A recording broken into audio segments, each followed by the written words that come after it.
నమస్తే, welcome to Zee Telugu news. నేను అనుష. తొలి దశ పంచాయతీ ఎన్నికల్లో అధికార కాంగ్రెస్ హవా కొనసాగింది. సిద్దిపేట మినహా మిగిలిన అన్ని జిల్లాల్లోనూ మెజారిటీ స్థానాలను కాంగ్రెస్ తన ఖాతాలో వేసుకుంది. అటు బీజేపీ 200 లోపు స్థానాలకు పరిమితమైంది. దాంతో మిగిలిన 2 విడతల్లో ఏ పార్టీ పట్టు సాధిస్తుందన్న చర్చ జరుగుతుంది. ఇదే అంశంపై ఇవాల్టి డిబేట్ లో చర్చించడానికి మనతో పాటు ఉన్నారు బీఆర్ఎస్ నుంచి సుమిత్ర ఆనంద్ గారు. నమస్తే అండి సుమిత్ర గారు. నమస్తే. ఇక డాక్టర్ జయరాం గారు అనలిస్ట్, అలాగే డాక్టర్ శివకుమార్ గారు కాంగ్రెస్ నుంచి ఉన్నారు, అలాగే బీజేపీ నుంచి వెంకటరెడ్డి గారు ఉన్నారు. నమస్తే అండి అందరికి. నమస్తే. ముందుగా మనము కాంగ్రెస్ నుంచి శివకుమార్ గారు ఉన్నారు, వారితో స్టార్ట్ చేద్దాం. శివకుమార్ గారు, మొన్న చూసుకున్నట్టయితే బైపోల్ ఎలక్షన్స్, ఇప్పుడు గ్రామ పంచాయతీ మొదటి విడత ఎన్నికల్లో కాంగ్రెస్ అయితే హవా కనపరుస్తుంది. కాంగ్రెస్ ఎలాంటి స్ట్రాటజీతో ముందుకెళ్ళింది అనుకోవచ్చండి? ముందుగా జీటీవీ ప్రేక్షకులకు, మీకు ప్యానల్ ఉన్న అందరికీ కూడా నమస్కారం. అయితే ఏదైతే లోకల్ బాడీ ఎలక్షన్స్ లో అన్వయంగా ఎవరైతే కాంగ్రెస్ పార్టీ నుంచి గెలిచిన మరియు ఇతర పార్టీల నుంచి గెలిచిన అందరి సభ్యులకి, ఏదైతే సర్పంచులకి, వార్డు మెంబర్స్ అందరికి కూడా శుభాకాంక్షలు. అదే కాకుండా కాంగ్రెస్ పార్టీ స్ట్రాటజీ కొత్తగా చెప్పేది ఏం లేదండి. ఏదైతే గతంలోనే ఎలక్షన్స్ కి ముందు మేనిఫెస్టో పెట్టి మార్పు కావాలి, కాంగ్రెస్ రావాలి అనే ఒక నినాదంతో కాంగ్రెస్ పార్టీ ముందుకు పోవడం జరిగింది. అది ప్రజలు కూడా గతంలో కూడా ప్రజలు ఆశీర్వదించారు. అదే దిశగా ఈ రోజు లోకల్ బాడీస్ లో ఇచ్చిండ్రు, మొన్న బై ఎలక్షన్ లో కూడా ఇవ్వడం జరిగింది. కాకపోతే గత ప్రభుత్వం ఏదైతే తెలంగాణ రాష్ట్రం ఏర్పడిన తర్వాత ప్రజలు ఆశించింది ఒకటి, మిగులు బడ్జెట్ రాష్ట్రాన్ని అప్పుల రాష్ట్రం చేయడము, లేదంటే కాంగ్రెస్ పార్టీ అధికారంలోకి వచ్చిన తర్వాత అన్ని మంత్రిత్వ శాఖలు రివ్యూ మీటింగ్ చేస్తూ ఖజానా ఎట్లా ఖాళీ చేసిండ్రు అనేది ప్రజలకు ఏదైతే మనం చెప్పడం జరిగిందో ఆ ఉద్దేశం ప్రకారం ప్రజలకు అందరికీ కూడా అర్థమైంది. దాని తర్వాత ప్రతిపక్షాలలో వాళ్ళు ఈ 2 సంవత్సరాల ప్రభుత్వం మీద ఎన్ని విమర్శలు చేసినా ప్రజలు ఎప్పటికప్పుడు వింటూనే ఉన్నారు. కానీ ఈరోజు కాంగ్రెస్ పార్టీకి మళ్ళీ ఒక్కసారి పట్టం కట్టడం జరిగింది. ఇది రేపు రాబోయే 2వ విడత 3వ విడతలో కూడా కాంగ్రెస్ పార్టీ అభ్యర్థులు లేదా కాంగ్రెస్ పార్టీ బలపరిచిన అభ్యర్థులే గెలుస్తారనేది మేము ఒక ధీమా వ్యక్తం చేస్తున్నాం. ఇది కాంగ్రెస్ పార్టీ చేస్తున్న అభివృద్ధి, అంటే 10 సంవత్సరాలలో టీఆర్ఎస్ బీఆర్ఎస్ ఏదైతే విధ్వంసం చేసిందో దానికి కాంగ్రెస్ పార్టీ ఈ రోజు ఒక మార్పుతో ముందుకు పోతుంది అనే రకంగానే ఈరోజు ప్రజలు ఆలోచిస్తున్నారు అనుకోవాలి. ఓకే అండి. సుమిత్ర ఆనంద్ గారు బీఆర్ఎస్ నుంచి ఉన్నారు. మనం చూసుకున్నట్టయితే కొన్ని జిల్లాల్లో మాత్రమే బీఆర్ఎస్ స్పష్టమైన పోటీ ఇవ్వగలిగింది. బీఆర్ఎస్ అంటే గ్రామాల్లో కూడా పట్టు కోల్పోయింది అనుకోవచ్చా? నమస్తే అండి. మీకు ప్యానెల్లో ఉన్నటువంటి జయరాం గారికి, పిబి రెడ్డి గారికి, శివకుమార్ గారికి, ప్రేక్షకులకు అందరికీ నమస్తే. జై తెలంగాణ. లేదండి, బీఆర్ఎస్ పట్టు కోల్పోలేదు. బీఆర్ఎస్ ఎలాంటి ప్రయత్నం చేయకుండా ప్రజలకే వదిలేసినటువంటి ఎన్నిక ఇది. మేము ముఖ్యమంత్రి గారిపై జిల్లాల మా పార్టీ కార్యనిర్వాహక అధ్యక్షులు గాని పార్టీ కానీ ఎవరు చేయలేదండి. ఒక ముఖ్యమంత్రి అయి ఉండి కూడా ఆయన పార్టీ ప్రచారం లాగా గ్రామ సర్పంచుల ఎన్నికలను కూడా ఒక పార్టీ ప్రచారం లాగా జిల్లాల పర్యటన చేస్తూ ఆయన మాట్లాడిన తీరు అదంతా చూసిండ్రు. ఇది కాంగ్రెస్ గెలుపని నేను అనుకోనండి. ఏది 50% కూడా వాళ్ళకి రాలేదు కదా. మొత్తంగా చూస్తే ఒక 50% కూడా అధికారంలో ఉన్నారు. 2 సంవత్సరాలు 50% కూడా చేరుకోలేరు అనంటే ఇది ఓటమిగానే భావించాలండి. స్వయంగా ముఖ్యమంత్రి గారే ప్రచారంలోకి రంగంలోకి దిగినా మంత్రులందరూ రంగంలోకి దిగి అధికార పక్షమై ఉండి కూడా వాళ్ళు సగానికి కూడా చేజిక్కించుకోలేకపోయిందంటే ఇది వైఫల్యమేనండి, ఓటమే. 2 సంవత్సరాల పాలనలో వాళ్ళు ఏదైతే అబద్ధాలతో అధికారంలోకి వచ్చిండ్రో బీఆర్ఎస్ ను దశాబ్ద కాలపు పాలనను తప్పుబడుతూ, అలాగే అప్పులప్పులని అబద్ధాలు చెప్తూ, కేంద్రం చెప్పిన లెక్కలు గాని ఇతర లెక్కలు గాని పరిధిలోకి తీసుకోకుండా అప్పులనే దుష్ప్రచారం చేస్తూ, ఖాళీ కుండలు ఉన్నాయని చెప్పి ప్రచారం చేస్తూ, ఏం చేయలేకపోతున్నామని ప్రచారం చేస్తూ, ఇవాళ ఈ గ్లోబల్ సమ్మిట్ ఖర్చు పెట్టిన తీరు చూస్తా ఉన్నాం కదా. వాళ్ళు అనుకున్న దానికైతే వాళ్ళు ఎంతకైనా తెగిస్తారు. అప్పు బుట్టట్లేదు, చెప్పుల దొంగలాగా చూస్తా ఉన్నారని చెప్పినటువంటి వాళ్ళే అటు వైద్యానికి ఆరోగ్యశ్రీ సేవలు మళ్ళీ నిలిపివేసే పరిస్థితి, అటు ఆరోగ్యశ్రీకి ఇస్తామన్న నిధులు ఇవ్వకుండానే అన్ని రకాలుగా ఆరోగ్యానికే పట్టించుకోవడం లేదు కాంగ్రెస్ ప్రభుత్వం. ఆరోగ్యశ్రీ నిధులు ఇవ్వడం లేదంటే ఇంకా ప్రజలు ఎట్లా విశ్వసిస్తారు కాంగ్రెస్ ను? ఇట్లా చేస్తూ వీళ్ళు చేస్తున్నటువంటి దుబారా చూస్తా ఉన్నారు. 30 కిలోమీటర్ల ప్రయాణానికి హెలికాప్టర్ లో ఆయనను నటుని తీసుకొస్తారండి, చిరంజీవి గారిని, ఆ గ్లోబల్ సమ్మిట్ కు. అది గ్లోబల్ సమ్మిట్ లాగా లేదు, ఒక సినిమా సమ్మిట్ లాగా ఉన్నది. చూస్తా కదా వాళ్ళు చేస్తున్నటువంటి విధానాలతోని ప్రజల్లో వ్యతిరేకత ఉన్నదని స్పష్టంగా కాంగ్రెస్ కి అర్థమైంది. ఆ కారణంగానే కేవలం ఆ 3,000 కోట్లు కేంద్రం నుంచి రావాల్సినటువంటివి సాకుగా చూపించి స్థానిక సర్పంచ్ ఎన్నికలకు అటు బీసీలను మోసగించి మొట్టమొదటిగా సర్పంచ్ ఎన్నికలకు ఎందుకు పోయినంటే పార్టీల సింబల్ లేని ఎన్నిక, మరి గుర్తులతో ఎన్నికలకు పోతే మరి పరువు పోతుంది అనేటువంటి భయంతోని ముందుగా సర్పంచ్ ఎన్నికలకు పోయినరు.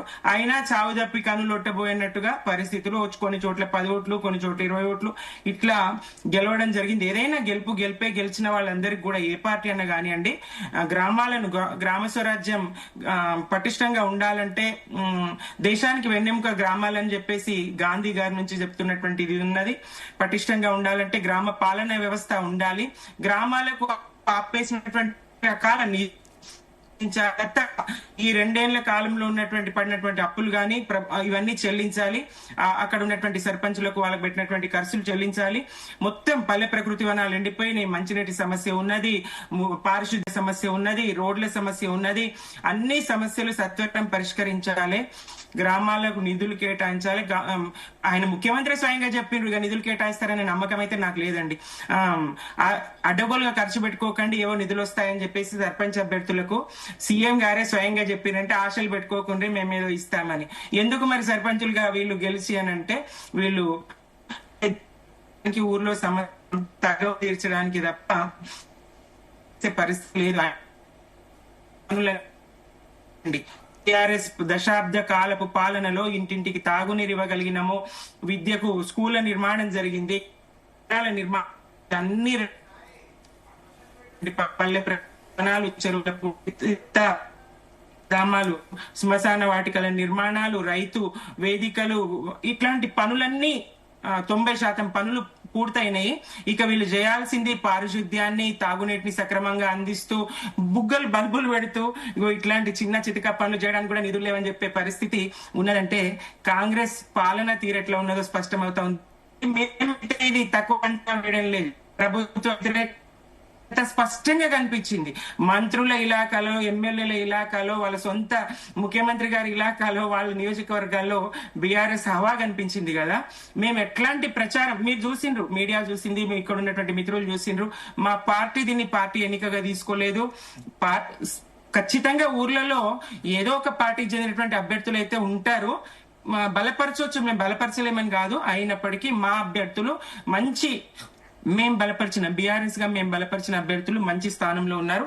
ఇక బీజేపీ విషయానికి వస్తే వాళ్ళు కాడెత్తేసిండ్రండి, రేవంత్ రెడ్డికి తప్పించేసి ఎక్కడ ఎదిరిద్దామనే ఉద్దేశంలో ఉన్నారు. అందుకే వాళ్లకు మరి జస్ట్ 186 దగ్గర ఆగిపోవాల్సి వచ్చింది. 8 మంది ఎంపీలు, 8 మంది ఎమ్మెల్యేలు ఉన్నా దానికి సరిపడా స్థానాలు కూడా సంపాదించలేకపోయినారు. ఎందుకంటే ఈ ఇద్దరొకటై పోటీ చేసిన క్రమం చూసినాం.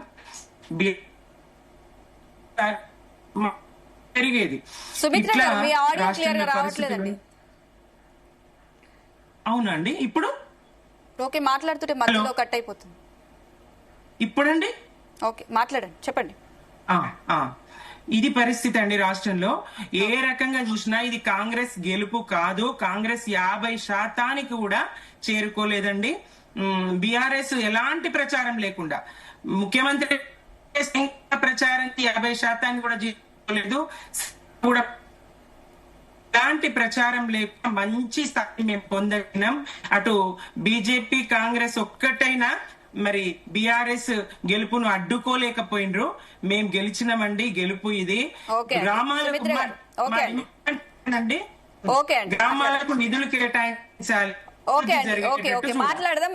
బీజేపీ నుంచి వెంకటరెడ్డి గారు ఉన్నారు. తొలి విడత పంచాయతీ ఎన్నికలకు సంబంధించి ఫలితాలకు సంబంధించి మీరు ఏం చెప్తారు? అలాగే మొదటి విడత గ్రామ పంచాయతీ ఎన్నికల ఫలితాల్లో 200 లోపు స్థానాలు మాత్రమే బీజేపీ కైవసం చేసుకుంది. దీనిపై మీరేం చెప్తారు? మీకు అలాగే జీ తెలుగు న్యూస్ ప్రేక్షకులకి, ప్యానల్ ఉన్న వారందరికీ కూడా నమస్కారం. గ్రామీణ ప్రాంతాల్లో మనకు తెలుసు దగ్గర 20 నెలల తర్వాత ఏదైతే పంచాయతీ ఎన్నికలు పెడతా ఉన్నారో, పంచాయతీ ఎన్నికలు వచ్చే రిజల్ట్స్ చూస్తా ఉంటే 3 ఫేజులు జరిగింది.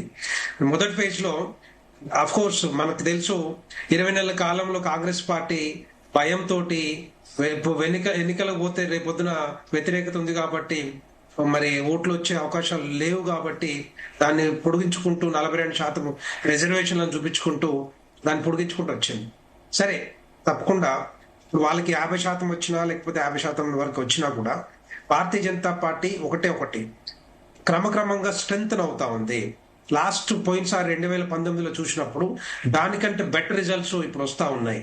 మేము ఒక్కటేసారి 200 నుంచి 7,000 లేకపోతే 5,000 6,000 మేము ఎప్పుడు కూడా ఎక్స్పెక్ట్ చేయం. ఎందుకంటే మేము వచ్చిందంతా మా పార్టీ భారతీయ జనతా పార్టీ జాతీయ పార్టీ కాబట్టి 2 స్థానాల నుంచి 330 స్థానాలకి పార్లమెంట్ స్థానాలు ఎట్లా గెలుచుకున్నామో అదే విధంగా మేము క్రమక్రమంగా స్ట్రెంగ్త్ అవుతా ఉంటాం. ఆ విధంగానే ఇప్పుడు పోయినసారి కంటే బెటర్ రిజల్ట్స్ వస్తా ఉన్నాయి, స్ట్రెంగ్త్ అవుతా ఉన్నాం. గ్రామీణ ప్రాంతాల వరకు వెళ్ళింది భారతీయ జనతా పార్టీ గురించి. అట్లాంటిది అంతకుముందు అంత తక్కువ రిజల్ట్స్ వచ్చినా కూడా మరి పార్లమెంట్ స్థానాలు కానీ అసెంబ్లీ స్థానాలు కానీ 8 స్థానాలు అసెంబ్లీ కానీ పార్లమెంట్ ఎన్నికల్లో 8 పార్లమెంట్ స్థానాలు గెలుచుకున్నామంటే మీకు అర్థం చేసుకోవచ్చు. ఒక్కొక్క ఎన్నిక ఒక రకంగా ఉంటుంది. పంచాయతీ ఎన్నికలు కానీ, ఎంపీటీసీ జెడ్పీటీసీ కానీ, లేకపోతే మున్సిపల్ ఎన్నికలు కానీ, అసెంబ్లీ ఎన్నికలు కానీ, పార్లమెంట్ ఎన్నికలు కానీ ఒక్కొక్క రకంగా తీసుకుంటారు గ్రామీణ ప్రాంతాల్లో కానీ, తెలంగాణ ప్రజలు కానీ. సో ఇదంతా కూడా పార్టీలకు అతీతంగా సింబల్ రహితంగా జరుగుతా ఉంది కాబట్టి అక్కడ మేము కూడా కొంత కాన్సన్ట్రేట్ చేయలేదు. ఎందుకంటే కాంగ్రెస్ పార్టీ ఇప్పుడు రేపు ఎల్లుండి అనుకుంటూ సడన్ గా వాళ్ళు టైం ఇవ్వకుండా, ప్రతిపక్షాలకు టైం ఇవ్వకుండా నోటిఫికేషన్ జారీ చేయించి హడావిడిగా ఎన్నికలు తీసుకొచ్చింది. ఏమనంటే అక్కడ ఇది 15th ఫైనాన్స్ కమిషన్ నుంచి 3,200 కోట్లు ఆగిపోతాయి, ల్యాబ్స్ అయిపోయే అవకాశాలు ఉంటాయన్న ఆలోచనతోటి హడావిడిగా హైకోర్టు చెప్తే మరి ఎన్నికలకు పోయారు. సో మేము కూడా పెద్దగా ప్రిపేర్డ్ గా లేవు చెప్పాలంటే. ఎందుకంటే ఇది సింబల్ రహితంగా జరుగుతూ ఉంటది. అక్కడ ముఖ్యంగా ఏంటంటే గ్రామీణ ప్రాంతాల్లో స్థానిక అంశాలు, స్థానిక అవసరాలు, స్థానిక నాయకులు ఏ పార్టీకి ఓటేసి గెలిపిస్తే రేపొద్దున అభివృద్ధి జరిగే అవకాశాలు ఉంటాయి, సంక్షేమ పథకాలు జరిగే అవకాశం ఉంటాయి, లేకపోతే అక్కడ పనులు అయ్యే అవకాశాలు ఉంటాయి, రోడ్లు కానీ, స్ట్రీట్ లైట్స్ కానీ, వాటర్ కానీ, శానిటేషన్ కానీ అన్న ఆలోచనతోటి ఒక అభ్యర్థిని ఎన్నుకుంటారు. సో సరే, దాంట్లో కాంగ్రెస్ పార్టీకి ఎన్ని వచ్చినాయి, బీజేపీకి ఎన్ని వచ్చినాయి, బీఆర్ఎస్ కి ఎన్ని వచ్చినాయి అది ఇంపార్టెంట్ కాదు. రేపొద్దున ఈ కాంగ్రెస్ పార్టీ గెలిచినా కూడా, మెజార్టీ స్థానాలు గెలిచినా కూడా ముఖ్యంగా వాళ్ళు చేయాల్సింది అభివృద్ధి సంక్షేమ పథకాలను అమలు చేయాలి. ఏ విధంగా చేస్తారు? ఇప్పుడు ఏ విధంగా చేస్తారు? ఒకవేళ వీళ్ళ దగ్గర ఫైనాన్షియల్ ఇష్యూస్ ఉన్నాయి, వాళ్ళకి తెలుసు. అక్కడ గ్రామీణ ప్రాంతాల్లో అంతకుముందు బీఆర్ఎస్ హయాంలో కూడా దగ్గర 10 సంవత్సరాల కాలంలో కేంద్ర ప్రభుత్వ నిధులతోటే గ్రామీణ ప్రాంతాలన్నీ కూడా అక్కడ రోడ్లు కానీ, లైట్లు కానీ, స్ట్రీట్ లైట్స్ కానీ, తర్వాత ప్రకృతి వనాలు కానీ, గ్రామ పంచాయతీ బిల్డింగ్స్ కానీ, శ్మశాన వాటికలు కానీ ఇవన్నీ కట్టింది కూడా కేంద్ర ప్రభుత్వం నిధులతోటే. అక్కడ బీఆర్ఎస్ హయాంలోను కేసీఆర్ గారు పంపించిన డబ్బులతో కాదు. అది కొంత చెప్పాలంటే కేంద్ర ప్రభుత్వం నిధుల్ని డైవర్ట్ చేసిన సందర్భాలు చాలా ఉన్నాయి బీఆర్ఎస్ హయాంలో. సో అలాంటిది లేకుండా డైరెక్ట్ గా కేంద్ర ప్రభుత్వ నిధులు పంచాయతీల్లో సర్పంచులకి అవకాశం ఇవ్వాలి, సర్పంచ్ అకౌంట్లు వేయాలనే ఆలోచన కేంద్ర ప్రభుత్వ ప్రధానమంత్రి నరేంద్ర మోడీ గారు తీసుకొచ్చారు. కాబట్టి ఈ రోజు ఈ తెలంగాణ రాష్ట్రంలో మీరు చూస్తే గ్రామీణ ప్రాంతాల్లో అభివృద్ధి జరిగింది అంటే అది ఓన్లీ బీజేపీ తోటే జరిగినాయి.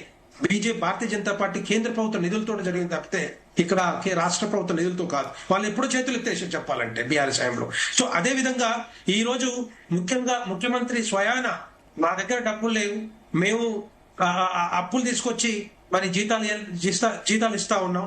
సో నూనెలకు పోయినా కూడా మమ్మల్ని చెప్పులు ఎత్తుకుపోయేటోళ్ళలాగా చూస్తా ఉన్నారని చెప్పి చెప్పుకున్న స్వయం ముఖ్యమంత్రి గారు ఈ రోజు కాంగ్రెస్ ప్రభుత్వం ఏ విధంగా అభివృద్ధి చేయగలుగుతుంది, ఏ విధంగా గ్రామీణ ప్రాంతాలని స్ట్రెంథన్ చేయగలుగుతుంది అదంతా కూడా తెలంగాణ ప్రజలు రేపు మాపో వాళ్ళు కూడా తెలుసుకునే అవకాశాలు ఉంటాయి. ఎందుకంటే గెలిచినంత మాత్రాన రేపొద్దున అభివృద్ధి జరుగుతుందంటే డెఫినెట్ గా అది కాదు అని చెప్పి వాళ్ళే తెలుసుకుంటారు.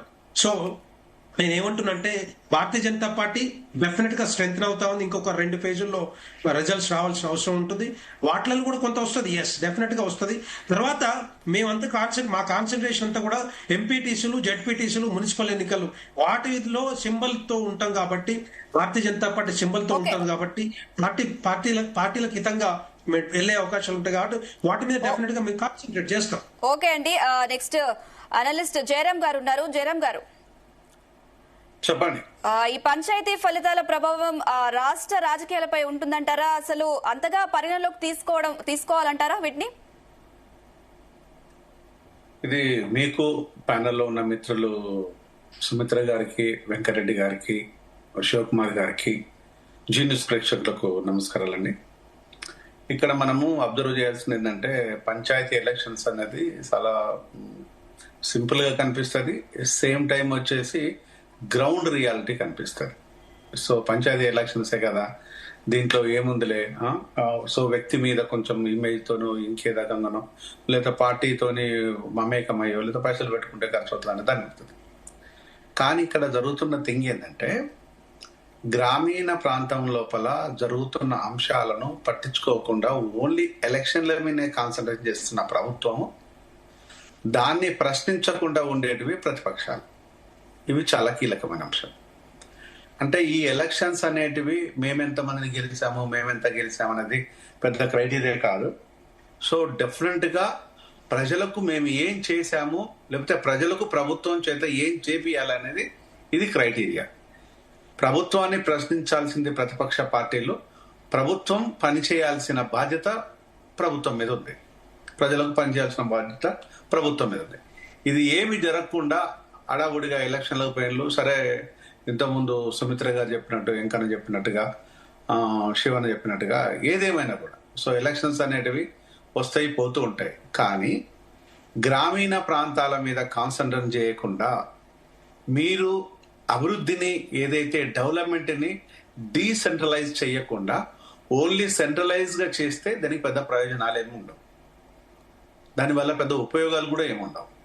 అంటే మళ్ళీ హైదరాబాద్ లో ఇప్పుడు ఉన్న 1,30,00,000 మంది ఉన్న జనాభాకు ఇంకొక 70 లక్షలు వెరీ సింపుల్ గా యాడ్ అవుతుంది అనేది నాకున్న సమాచారం. సో ఈ 70 లక్షలు యాడ్ అవుతే 2 కోట్ల మంది హైదరాబాద్ మీద పడితే ఇక్కడ ఎంత క్రౌడ్ పాపులేషన్స్ తోని, థిక్లీ పాపులేటెడ్ ఏరియాతోని హైదరాబాదు అట్టడుగు కిటకిటలాడుతుంటే మళ్ళీ గ్రామీణ ప్రాంతాలు వచ్చేసి వెలవెలబోయి తాగుబోతులను తయారు చేసి ఈరోజు చావులను ప్రతినిత్యం చావులు పడుతున్న గడ్డ. నెక్స్ట్ వచ్చేసి విపరీతమైన ఆల్కహాల్, గంజాయి అమ్ముతూ ఉంటే దాన్ని చూస్తూ తమాషా చేస్తుంది ప్రభుత్వం. అందులోపల ఓన్లీ చస్తున్న భయం లోపల రెవెన్యూని వెతుకుంటుండే తప్ప ప్రజలకు సరి అయిన వైద్యాన్ని కానీ విద్యను కానీ ఇవ్వటం లేదు. ఇంతకుముందు సుమిత్ర గారు చెప్పినట్టుగా మీరు గ్రామీణ ప్రాంతంలోకి వెళ్ళిపోతే మీకు ఎక్కడ కూడా వైద్యం సరైన వైద్య విధానాల లోపల ఎక్కడ లేవు. ఇప్పుడు లేటెస్ట్ గా గవర్నమెంట్ ఏం డ్రామా ఆడుతుందంటే, ఇది మిత్రులకు కూడా తెలియాలి, ప్యానల్ ఉన్న వాళ్ళకి, మొన్నటి వరకు సిద్దిపేటలో పీజీ సీట్లు తీసుకురావడానికి ఇబ్బంది పడే విమలా థామస్ ఇప్పుడు అడావుడిగా పీజీ సీట్ల కోసం ఇప్పుడు వెంపర్లాడుతున్నారు. ఇక్కడే కాదు, ప్రతి ఇన్స్టిట్యూట్ లో ఇదే పరిస్థితి. కాలేదు ఎందుకు అంటే ఒక్కొక్క పీజీ సీట్ మీద సెంట్రల్ గవర్నమెంట్ 1,40,00,000 రూపాయలు కేటాయించి ఆ ఫండ్స్ పంపిస్తుంది. దాన్ని ఎట్లా కొట్టేయాలా అనే ఉద్దేశంతోనే ఇప్పుడు స్టేట్ గవర్నమెంట్ పెద్ద డ్రామా ప్లే చేస్తున్నది. దానికి ఈ దొంగల ముఠకు అధ్యక్షులుగా చేసినట్టుగా రమేష్ రెడ్డిని తీసుకొచ్చేసి పీసీ చైర్లో కూర్చోబెట్టేసిండ్రు. అంటే బీఆర్ఎస్ లో ఉన్నప్పుడు రమేష్ రెడ్డి మీద తలెంట్రుకలు అనే ఆరోపణలు ఉన్నాయి, అన్ని ఆరోపణలు ఉన్నాయి. మళ్ళీ సిగ్గు లేకుండా రేవంత్ రెడ్డికి నీతి నియమాలు లేకుండా మళ్ళీ నువ్వు రమేష్ రెడ్డిని తీసుకొచ్చి పెట్టడం లోపల ఆంతర్యమైంది. అంతకంటే తోపుగా లేరా, లేకపోతే ఆ దొంగ మాత్రం కావాలా? అంటే డాక్టర్లు కాదా? ఒక్కరిని మాత్రమే నువ్వు డాక్టర్గా రికగ్నైజ్ చేస్తున్నావా, లేకపోతే దోపిడీ చేయడం లోపల ఎక్స్పర్ట్ అనుకుంటున్నావా? ఇది ఒక అంశం. అంటే పల్లెల లోపల వైద్యము కరువు కావడానికి గల కారణాలు ఇలాంటి దొంగలు ఉండటం, ఆలీబాబా చాలీ చోర్ లాగా బిహేవ్ చేయటం. మరొక అంశం వచ్చేసి ఆల్కహాల్, విద్య అనేది మొత్తం ఆల్కహాల్ విపరీతంగా ఉంది, విద్య అనేది జీరోకి వచ్చేసింది. ఈ ఆరోగ్యం గురించి పక్కన పెట్టేద్దాం.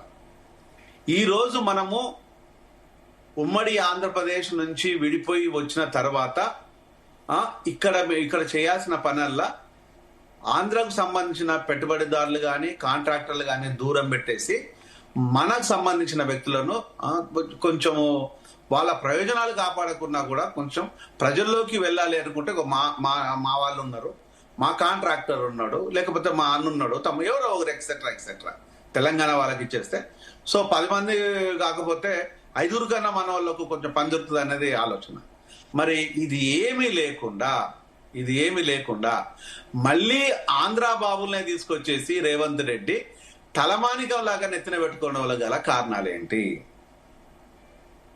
నెంబర్ 1, సినిమా ఇండస్ట్రీని తీసుకొస్తావు, మా మీద రుద్దుతుంటావు. బాలసుబ్రహ్మణ్యం విగ్రహాన్ని పట్టుకొచ్చేస్తావు, రవీంద్రబాద్ లో పెడతా అంటావు. ఇక ఇంతకంటే వేరే మనుషులే లేరా? రేవంత్, నీకు చరిత్ర తెలియకపోతే నన్ను అడుగు, నేను చెప్తాను. పైడి జయరాజు దాదా ఫాల్కే అవార్డు గ్రహీత, సిరిసిల్ల వాసి, కరీంనగర్ బిడ్డ, ఆయన సూపర్ స్టార్. నీకు బ్రెయిన్ ఉందో లేదో, తెలంగాణ బిడ్డ సూపర్ స్టార్. ఇక్కడ అక్కడ కాదు, is a contemporary. Prithviraj Kapoor తో పనిచేశాడు, రాజ్ కపూర్ తో పనిచేశాడు, 300 పైచిలకు సినిమాలకు పనిచేశారు. ఆయన director, multi talented director, writer, producer, editor, dancer, fighter. నీకు తెలివి ఉందా కొంచెం కూడా? ఆయన విగ్రహం తీసుకుపోయి పెట్టవా నీకు తెలివి ఉంటే? ఎవరినో తీసుకొచ్చి మాన్యతలు పెడతానంటే ఎందుకు? ఇంకా శంకర్ జైకిషన్, ఈయన అనేక సినిమాలకు మహోన్నతమైన బాణీలు అందించిన వ్యక్తి. ఆయన మన హైదరాబాద్ జిల్లా వాసి, బేగంపేట వ్యక్తి, తబలిస్ట్, ఫేమస్ మ్యూజిక్ డైరెక్టర్. ఆయన విగ్రహం పెట్టు. అంటే వీళ్ళని కళ్ళకి ఎవరు కావాలి? ప్రభాకర్ రెడ్డి గారు, మర్చిపోయాను, I'm very extremely sorry. Prabhakar Reddy గారు ఆయన ఆస్తిని దారాదత్తం చేసి చిత్రపురి కాలనీ కడితే అందులో దొంగల నివాసం ఉంటే ఆ దొంగలను నువ్వు పంపించకపోను, ఈ రోజు కొత్త దొంగలను తీసుకొచ్చి మన ఎత్తున పెడతాను అంటున్నావు. ఇందుకోసమే కదా తెలంగాణ ప్రజలకు మండేది, ఇందుకోసమే కదా బీఆర్ఎస్ బూతులు తిట్టేది. నిన్ను ఎందుంటారు? ఇందుకోసం కదా బీజేపీని అన్నది. ఈ రోజు చిరంజీవిని నువ్వు మోకరిల్లి తీసుకొస్తున్నావా, లేకపోతే నీ తప్పులు కప్పిపుచ్చుకోవడం కోసం బీజేపీని ప్రసన్నం చేసుకోవడం కోసం చిరంజీవిని ప్రత్యేక హెలికాప్టర్లు పట్టుకొచ్చుకున్నావా? దీని వెనకాల ఆంతర్యమైంది రేవంత్. జయరామ్ గారు, ఒక నిమిషం ప్లీజ్ చెప్పండి. దీని ఆంతర్యం ఏంది? ఇదేం కాదు. అంటే ఒకవైపు తెలంగాణ లోపల ఎలక్షన్లు అవుతున్నా కూడా నీకు ఏ మాత్రం భయం భక్తి లేకుండా ఏముందిలే అనుకుంటున్నారు. ఒక్కటి మాత్రం గుర్తుపెట్టుకోవాలి, ప్రభుత్వాలుగా ఎవడున్నా పర్వాలేదు, I don't care at all. ప్రభుత్వాలుగా ఒళ్ళు దగ్గర పెట్టుకొని పని చేయకపోతే, మేముగా ప్రజలుగా విజృంభించినట్టు అవుతే ఏముంది, ప్రభుత్వాలు ఏమైపోతాయో చెప్పాల్సిన పని లేదు. తెలంగాణలో జరుగుతున్న ఆల్కహాల్ దోపిడీ, ప్రజల ప్రాణాలు, హెల్త్ ఎడ్యుకేషన్ మీద జరుగుతున్న దోపిడీ వాళ్ళ దూరం చేయటము, ఈ రోజు అందరిని పిచ్చోళ్ళని చేసేసి ఆంధ్ర కాంట్రాక్ట్లను పట్టుకు రావడం, సినిమా ఇండస్ట్రీ తీసుకొచ్చి మన ఎత్తిన పెట్టడం, వీటికి పూర్తిగా వ్యతిరేకిస్తూ రానున్న రోజుల్లో మేము అన్ని రాజకీయ పార్టీలతో కలిసి పనిచేయడానికి జేబీఎం ఆర్గనైజేషన్ సిద్ధంగా ఉంది, జేబీఎం ఆర్మీ సిద్ధంగా ఉందని తెలియజేస్తున్నాం. ఓకే అండి. శివకుమార్ గారు, మనం చూసుకున్నట్టయితే దాదాపుగా అంటే అధికారంలో ఉన్న పార్టీకి 90% వరకు స్థానిక సంస్థల్లో ఫలితం అనేది వస్తూ ఉంటుంది. మరి అనుకున్న మేరకు విజయం సాధించారని మీరు అనుకుంటున్నారా? మొత్తానికి మొన్న లోకల్ బాడీ ఎలక్షన్స్ ఏదైతే జరిగిందో దాంట్లో కాంగ్రెస్ పార్టీ గెలవడము, ఆపోజిషన్ పార్టీలు ఎన్ని కాంగ్రెస్ పార్టీ మీద ఒత్తిడి తెచ్చినా విమర్శలను చేసినా ప్రజలు ఈ రోజు కాంగ్రెస్ పార్టీకి మెజారిటీ ఇచ్చిండ్రు.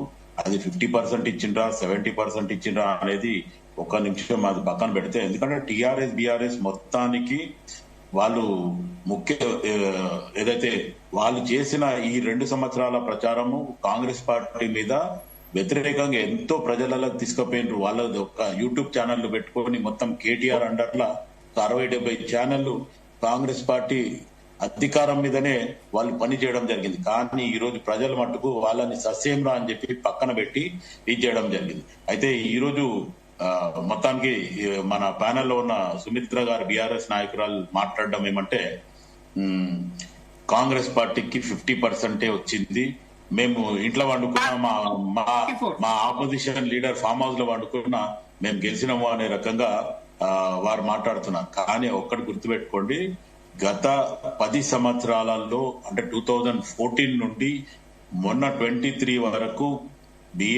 టిఆర్ఎస్ మొత్తానికి అధికారంలోకి రావడానికి ఎంత విధ్వంసం చేసిందో తెలంగాణలో. ఇంతకుముందు మా జయరాం గారు చెప్పినట్టు తాగుబోతులను తయారు చేసింది ఎవరండి? ఇదే టిఆర్ఎస్ బీఆర్ఎస్ కాదా? ఈ రోజు కాంగ్రెస్ పార్టీ ముఖ్యమంత్రి రేవంత్ రెడ్డి ఒక స్పోర్ట్స్ మ్యాన్. అదే గతంలో మనం ఆలోచించిన ముఖ్యమంత్రి ఎవరైతే తొలి ముఖ్యమంత్రి అనుకున్న కేసీఆర్ ఏంటండి, తాగుబోతు అనేది ఆయన ఒక బ్రాండ్ పెట్టిండు. సుమిత్ర గారు ఏదో చెప్తున్నారు, చెప్పండి. తిట్ల పురాణాన్ని మొత్తానికి తెలంగాణ భాషనే అనేది. సుమిత్ర గారు మీరు మధ్యలో మాట్లాడొద్దు, మీరు రాసుకోండి. మీరు మాట్లాడదు ప్లీజ్, మాట్లాడదు. Maintain the decorum please, maintain the decorum. మీరు ఎందుకంటే వేరే వాళ్ళలాగా మీరు మీ టిఆర్ఎస్ బీఆర్ఎస్ వాళ్ళకి ఇది అలవాటు, మీరు కొంచెం మార్పుగా ఉండండి.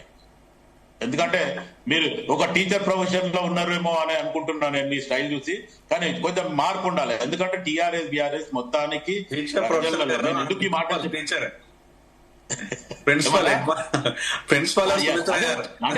నేను ఎందుకు చెప్తున్నా అంటే ఒక ప్రొఫెషన్ లో ఉన్నది అన్నారు. ఇప్పుడు ఇక్కడ 3 ప్రొఫెషన్లు ఉన్నారు, జయరాం గారు కానీ, పివి వెంకటరెడ్డి గారు కానీ, నేను కానీ, మీరు కానీ. అయితే ఇప్పుడు ఆమె ఉండే స్టైల్లో అంటే నేను ఎందుకంటే బీఆర్ఎస్ నాయకురాల్లో నేను ఎంతో మందిని చూడడం జరిగింది ఈ 5-5.5 సంవత్సరాలలో. కానీ ఈవిడ కొంచెం పొలైట్ గా ఉంటది, బట్ అగైన్ మళ్ళీ టిఆర్ఎస్ బీఆర్ఎస్ ఆలోచనలు వస్తున్నాయి అనేది చెప్తాడు. అయితే ఓకే, సుమిత్ర గారు ఏదో చెప్పాలనుకుంటున్నారు, చెప్పనివ్వండి. ఫస్ట్ సుమిత్ర గారు చెప్పండి. కేవలం 44% వచ్చిందండి. శాతం అని 44% కాంగ్రెస్ కు వచ్చింది. ఒకటి తాగుబోతుల తెలంగాణ అనేదానికి నా దగ్గర లెక్క లేవు కానీ జయరాం గారి దగ్గర ఉందండి. ఎప్పుడు ఎట్లా జరిగింది, నాడేంది నేడేంది అనేది స్పష్టంగా వాళ్ళు వివరిస్తారు. ఇప్పుడు ఎక్కువ గ్రామాలను ఇందాక వెంకటరెడ్డి గారు అన్నట్టుగా మీ సిగ్నల్ డ్రాప్ అవుతుందండి, మీరు మాట్లాడుతున్నారు కట్ అయిపోతుంది. సుమిత్ర గారు నా టర్న్ మీరు మాట్లాడండి. ఈ రోజు నేను ఖచ్చితంగా ఈ రోజు తెలంగాణని తాగుబోతుల తెలంగాణ చేసిండ్రు అనేది అయితే ఇది నా విశ్వాసము, నా డిమాండ్. అండ్ మోర్ ఎవర్ మీరు ఈ రోజు వైకుంఠ ధామాలు కట్టిండ్రు అని చెప్పి బీఆర్ఎస్ చాలా గొప్పగా చెప్పుకుంటారు. అంటే ప్రజలని సాగుండ్రి అనే రకంగా చేయడం జరిగింది. అండ్ మోర్ ఎవర్ ఇంకొకటి ఖచ్చితంగా చెరువులు పూడికాలు అని చెప్పి చెరువులంతా మింగేయడం జరిగింది. ఈ రోజు ఎక్కడ పోయినా మొత్తానికి టిఆర్ఎస్ బీఆర్ఎస్ వాళ్ళు ఒక కార్పొరేటర్ నుంచి ఒక ముఖ్యమంత్రి దాకా ఫామ్ హౌస్ కల్చర్ తీసుకొచ్చింది ఈ 10 సంవత్సరాలలో బీఆర్ఎస్ గవర్నమెంట్ లోనే చేసిన విధ్వంసం. అండ్ మోర్ ఎవర్ ప్రతి పార్టీ అంటే మొత్తానికి ఎట్లుందంటే ఎవరికన్నా పుట్టని వీడు మా బిడ్డని అనే రకంగా ఏదైతే తెలంగాణలో సామెత అంటారో ఆ రకంగా ఏ పార్టీలన్నా గెలవదు మా పార్టీలోకి వచ్చేయాలనే రకంగా కూడా I-20 తీసుకొచ్చింది. కాంగ్రెస్ కి ఎప్పుడు వర్తిస్తారు? కాంగ్రెస్ నెక్స్ట్ ఆలోచిద్దాం. అప్పుడు ఇప్పుడు కాంగ్రెస్ మీరే కాబట్టి అంటే నెక్స్ట్ 2 years ఈ 2 years ఏదైతే ఉందో కాంగ్రెస్ పార్టీ మొత్తానికి ఏం జరిగింది ఏంటి అనే రకంగానే దాన్ని స్టడీ చేయడానికి కానీ ఇవన్నీ ఏదైతే బీఆర్ఎస్ చేసిన దీన్ని పూడికలు చేయడానికి టైం పట్టింది జయరాం భాయ్. కానీ ఒక్కటి గుర్తుపెట్టుకోండి, ఈ రోజు ముఖ్యమంత్రి రేవంత్ రెడ్డి గారు గత ఈ 2 సంవత్సరాల పాలనలో గత 10 సంవత్సరాలు బీఆర్ఎస్ చెయ్యనిది ఈ 2 సంవత్సరాలలో చేయడం జరిగింది. అదే కాకుండా మొన్న మనం చూసినాం ఏదైతే ఉస్మానియా యూనివర్సిటీలో గత ఆగస్టులో పోయి ముఖ్యమంత్రి రేవంత్ రెడ్డి గారు 10 సంవత్సరాలలో ఉస్మానియా యూనివర్సిటీకి పోవాలనే ఆలోచన గాని అక్కడ పోయే సాహసం చేయని బీఆర్ఎస్ వాళ్ళకి ఇంకా మిగతా పార్టీలకి వీళ్ళందరికీ కూడా చెక్ పెట్టినట్టు ముఖ్యమంత్రి రేవంత్ రెడ్డి గారు అక్కడ పోవడము. గతంలో ఒక ఇందిరాగాంధీ గారే ఉస్మానియా యూనివర్సిటీ పోవడం జరిగింది. దాని తర్వాత 17 సంవత్సరాల నుంచి ఒక్క నాయకుడు ఉస్మానియా యూనివర్సిటీ పోవాలంటే ఆలోచించారు. గతంలో మనం ఉద్యమ కాలంలో కూడా చూడడం జరిగింది. ఏ నాయకుడైనా వ్యతిరేకంగా పోతే, ఉద్యమానికి వ్యతిరేకంగా పోతే వాళ్ళని మొత్తానికి క్యాంపస్ లకు రానియకుండా చూడడం జరిగింది. అవసరమైతే కార్లను బట్టి లేపేయడం చూడడం. కానీ అటువంటి పరిస్థితుల్లో గత 10 సంవత్సరాలలో టీఆర్ఎస్ నుంచి ఒక్క నాయకుడు కూడా ఆ సాహసం చేయలేదు. ఈ రోజు ముఖ్యమంత్రి రేవంత్ రెడ్డి గారు మొన్న ఆగస్టులో చేయడం జరిగింది. డిసెంబర్ లో నేను వస్తున్నా అని చెప్పిండు. 100 కోట్లతో ఈ రోజు ఉస్మానియా యూనివర్సిటీ పోయిండు చెప్పడం జరిగింది. ఈ రోజు అనుకున్న మాట నిలబెట్టడం జరిగింది. అక్కడ అభివృద్ధి చేయడం జరుగుతుంది. దాని తర్వాత ప్రొఫెసర్ కాసిం గారు ఒక ప్రశ్నించడం జరిగింది. ప్రొఫెసర్ కాసిం గారు అంటే ఎవరికో తొత్తు కాదైనా చాలా ఫేస్ టు ఫేస్ మాట్లాడేటోడు. ఏ ప్రభుత్వం అయినా సరే ఆయన ఒక ప్రశ్నించడం జరిగింది.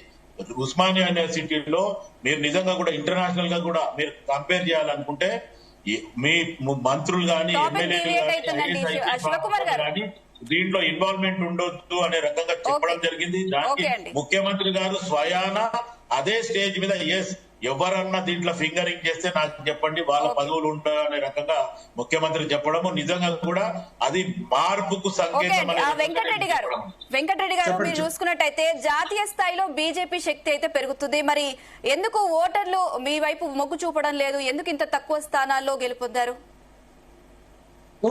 తక్కువ స్థానాలు ఏం కాదు. చెప్పాను ఇంతకుముందు చెప్పినట్టుగా పోయిన గత ఎన్నికల కంటే కూడా మేము స్ట్రెంగ్ అవుతా ఉన్నాం. రిజల్ట్స్ వచ్చాయి. పోయినసారి 2019లో 160, 170 వస్తే మరి ఇప్పుడు మొదటి ఫేజ్ లోనే మాకు అన్ని స్థానాలు వచ్చాయి కదా. సెకండ్ ఫేజ్ ఉంది, థర్డ్ ఫేజ్ ఉంది. ఆ 2 ఫేజుల్లో ఇంకెక్కువ స్థానాలు వచ్చే అవకాశం ఉంటాయి. అంటే భారతీయ జనతా పార్టీ క్రమక్రమంగా పెరుగుతుంటది తప్పితే సడన్ గా మాకు పెద్ద రైజ్ ఏం రాదు. ఎందుకంటే దాంట్లో మా పాత్ర అట్లా ఉంటుంది. మా అభివృద్ధి కూడా సంక్షేమ పథకాలు ప్రజల్లోకి తీసుకుపోయినప్పుడే, ప్రజల్లో అవగాహన కల్పించినప్పుడే డెఫినెట్ గా భారతీయ జనతా పార్టీకి మరి పట్టుకట్టే అవకాశాలు ఉంటాయి. ఇప్పటికైనా మేము పొంగిపోలేదు. అప్పుడు 8 పార్లమెంట్ స్థానాలు వచ్చినా పొంగిపోలేదు. ఇప్పుడు పొంగిపోవట్లేదు. డెఫినెట్ గా ఇంతకంటే ఎక్కువ స్థానాలు ఎంపీటీసీ ఉంటాయి, జెడ్పీటీసీలు ఉంటాయి, మున్సిపల్ ఎన్నికలు ఉంటాయి, తర్వాత హైదరాబాద్ జిహెచ్ఎంసీ ఎన్నికలు ఉంటాయి.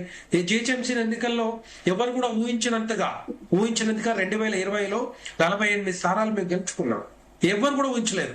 2 స్థానాల నుంచి 48 స్థానాలు ఏ విధంగా గెలుచుకున్నామో అందరూ చూశారు హైదరాబాద్ లో. సో అదే విధంగా ఈ రోజు అంతకుముందు బీఆర్ఎస్ హయాంలో జరిగిన అభివృద్ధి కానీ, ఈ రోజు కాంగ్రెస్ పార్టీ హయాంలో జరగని అభివృద్ధి కానీ ఇవన్నీ కూడా ప్రజలకు చేరవేయాల్సిన బాధ్యత భారతీయ జనతా పార్టీ మీద ఉంటుంది. ఆ రోజు మేము పాదయాత్ర ద్వారా మా రాష్ట్ర అధ్యక్షులు బండి సంజయ్ గారు ఏ విధంగా గ్రామానికి ప్రతి ఊరికి వెళ్ళేసి, ప్రతి మండలానికి వెళ్ళేసి ఊరు తిరిగి మేము ఏ విధంగా చెప్పామో, ఆ రోజు పూర్తిగా వ్యతిరేకత బీఆర్ఎస్ మీద వచ్చింది కాబట్టి బీఆర్ఎస్ ని మరి అసెంబ్లీ ఎన్నికల్లో ఓడించాం.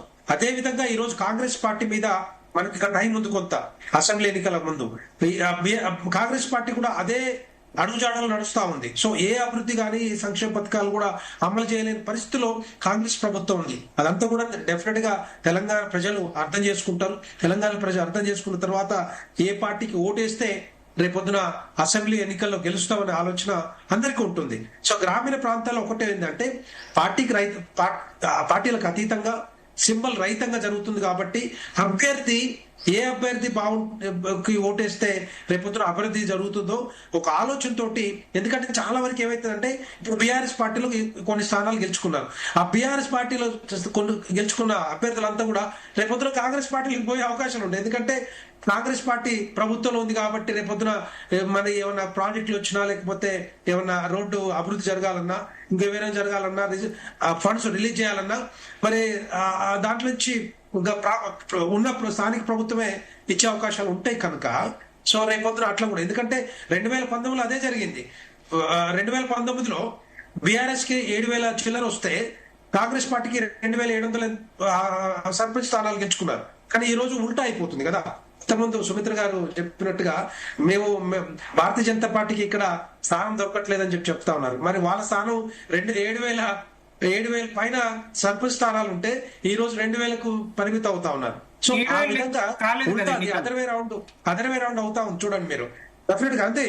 మీరు ఇప్పుడు చూస్తే టోటల్ గా చెప్తున్నా నేను 3 ఫేజ్లో ఇదే విధంగా వచ్చే అవకాశాలు ఉంటాయి.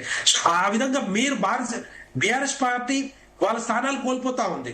బీఆర్ఎస్ పార్టీ వాళ్ళ స్థానాలు కోల్పోతా ఉంది. సుమిత్ర గారు వెంకటరెడ్డి గారు చెప్పినట్టు మీకు కంచుకోట లాంటి మెదక్ కానీ రాజన్న సిరిసిల్ల అలాగే సిద్దిపేట వరంగల్ లాంటి జిల్లాలో కూడా అంటే కాంగ్రెస్ పట్టు సాధిస్తుంది. దీనికి అంటే ఇది దేనికి సంకేతం అనుకుంటున్నారు మీరు?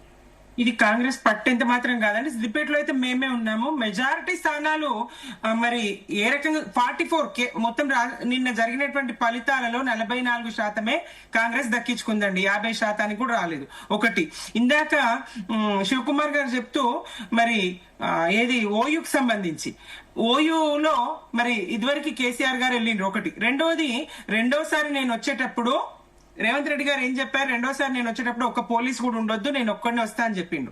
నిన్న మంది మార్బలంతో వెళ్ళిన పోలీసు రక్షణ వ్యవస్థ అంతటితో వెళ్ళొద్దని నేను చెప్పట్లేదు, వెళ్ళిన విద్యార్థుల ఆగ్రహాన్ని చవి చూడాల్సి వచ్చింది.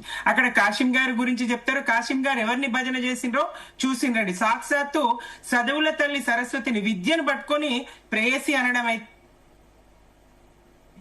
ఎవరు తెలంగాణ విద్యావంతులు కానీ మేధావులు కానీ సభ్య సమాజం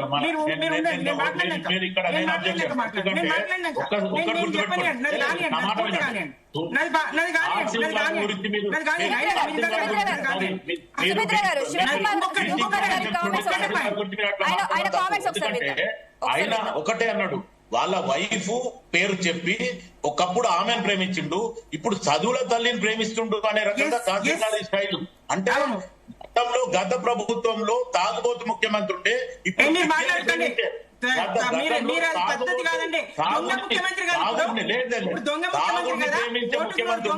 ఇప్పుడు ఇప్పుడు ఒక విద్యను ప్రేమించే ముఖ్యమంత్రి ఆయన చెప్పే అర్థము మళ్ళీ అదే మీరు నేను ఇంతకు ముందు మీకు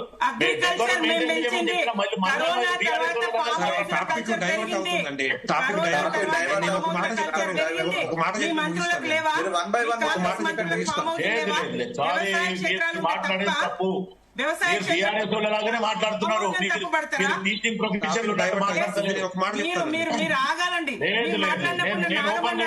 నేను మాట్లాడేటప్పుడు మీరు ఎట్లా మాట్లాడతారు?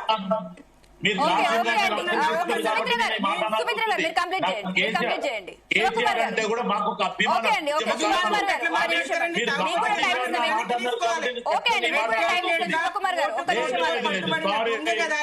మీరు మాట్లాడేది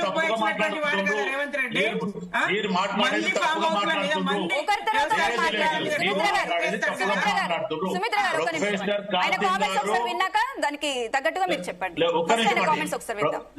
ప్రొఫెసర్ కాసిం గారు మాట్లాడింది ఒక విద్యని ప్రోత్సహిస్తుండు, లేకపోతే విద్యను ప్రేమిస్తుండు ముఖ్యమంత్రి రేవంత్ రెడ్డి గారు. ఇది మీరు ఉన్నంత కాలం ఇదే కొనసాగించండి, రేపు విద్య మొత్తానికి తెలంగాణలో పెంపొందిస్తుంది అనే రకంగా ఆయన కాసిం గారు మాట్లాడినది.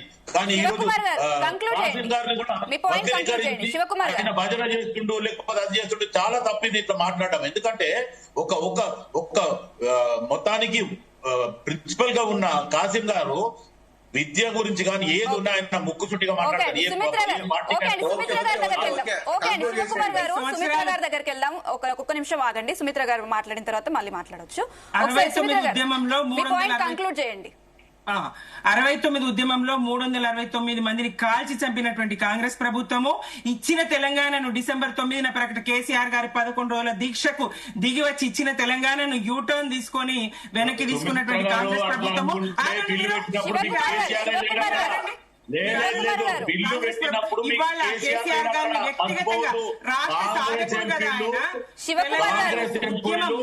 ఉద్యమానికి కారణం ఎవరు? శివకుమార్ గారు మధ్యలో మాట్లాడొద్దండి ప్లీజ్.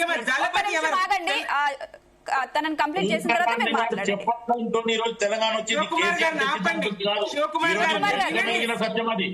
సుమిత్ర గారిని కంప్లీట్ చేసిన తర్వాత మీరు ఏదైనా చెప్పండి ప్లీజ్. సుమిత్ర గారు మీరు చెప్పండి. ఉద్యమ దళపతి మలిదశ ఉద్యమ దళపతి, ఆయనతోనే తెలంగాణ ఉద్యమం, ఆయనతోనే తెలంగాణ రాష్ట్ర సాధన అని తెలంగాణ ప్రజానికానికి తెలుసు. ఎస్, బీఆర్ఎస్ హయాంలో ఫామ్ హౌస్ కల్చర్ పెరిగింది అనడం, కరోనా సమయంలో ఫామ్ హౌస్ కల్చర్ పెరగలేదా? ఈ కాంగ్రెస్ మంత్రులకు గాని ఎమ్మెల్యేలకు గాని ఫామ్ హౌస్ లేవా? ఫామ్ హౌస్ అంటే ఏంటి? వ్యవసాయ క్షేత్రం ఉండడం తప్ప, వ్యవసాయ క్షేత్రం ఉండడం తప్ప. సుమిత్ర గారు కంక్లూడ్ చేయండి మీ పాయింట్. అగ్రికల్చర్ పెంచింది మేము, గన్ కల్చర్ పెంచింది మీరు. నడి రోడ్డు మీద కాల్చి చంపే పరిస్థితులు రాష్ట్రంలో ఉన్నాయి. శాంతి భద్రత లేకపోయినాయి.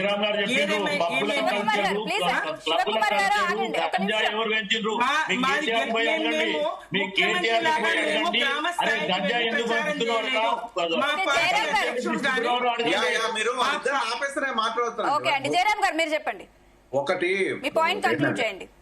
సో ఇక్కడ విషయం ఏంటంటే, తెలంగాణ ఆస్పెక్టస్ లోపల, తెలంగాణ అభివృద్ధి లోపల ఏ పార్టీ ఏ ప్రభుత్వం చేసినా మాకు అభ్యంతరం లేదు, దాన్ని స్వాగతిస్తాం.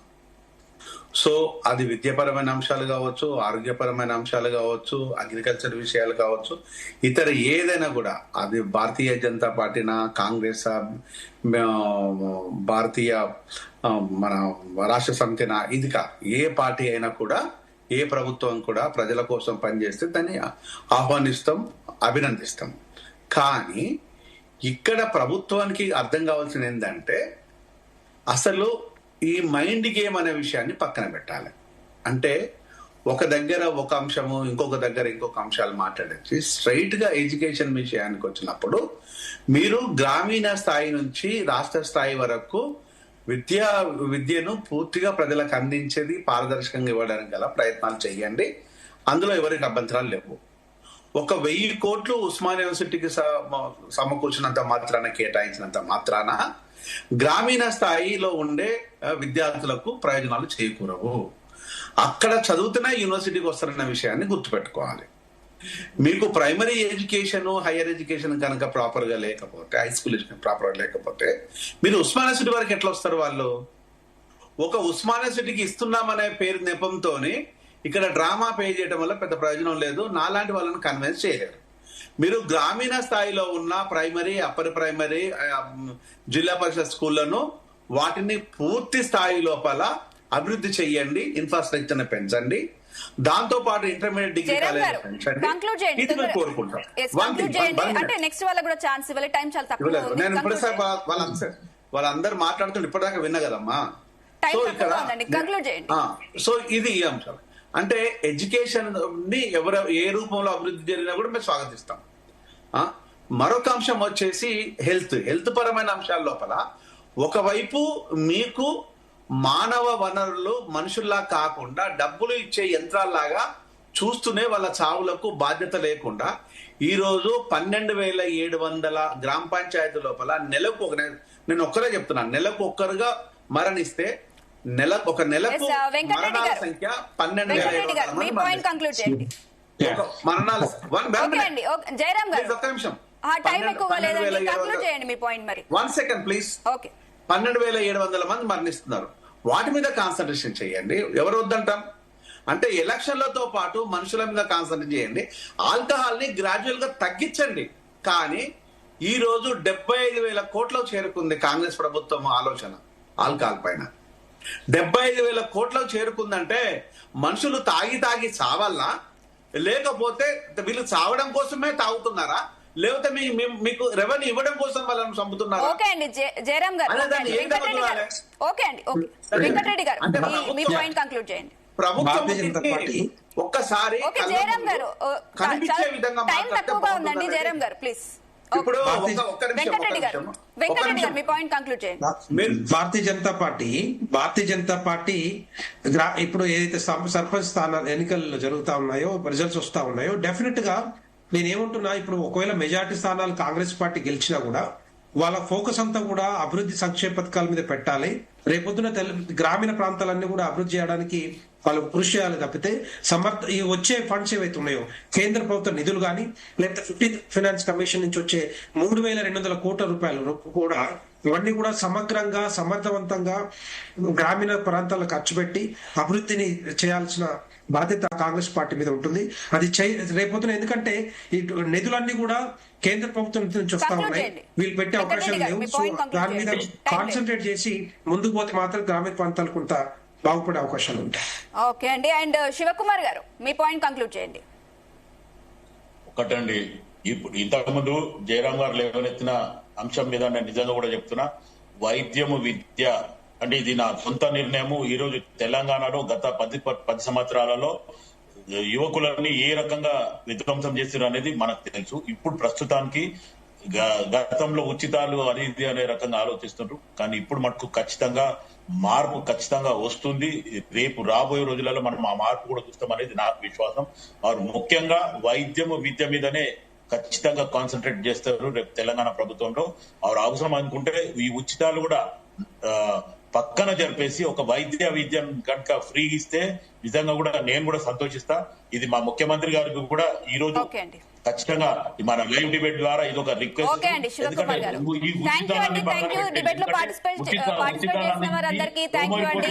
శివకుమార్ గారు, అలాగే సుమిత్ర గారు, జయరాం గారు, వెంకటరెడ్డి గారు, థ్యాంక్ యూ సో మచ్ అండి. ఇది వాళ్ళ debate. Stay tune to Zee Telugu news.